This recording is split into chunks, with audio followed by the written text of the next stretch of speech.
The death toll in the devastating wildfires on Hawaii has climbed to 80.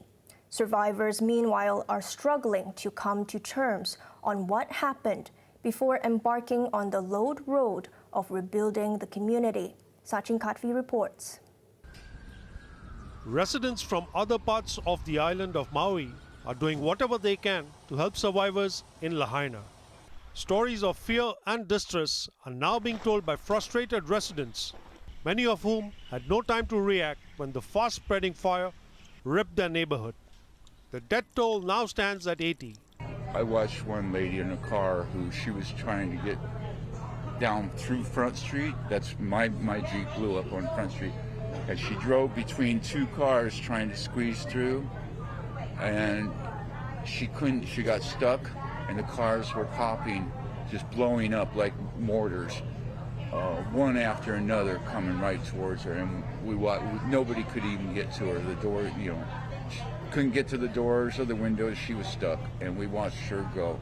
I lost my condo, my Jeep, my laptop, my cell phone, everything I ever owned for 40 years that I lived in Lahaina.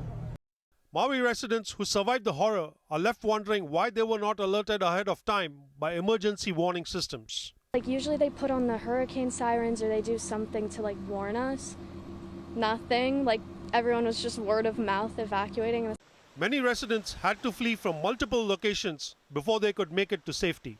So once we made it to a friend's house, we were told right away you gotta go.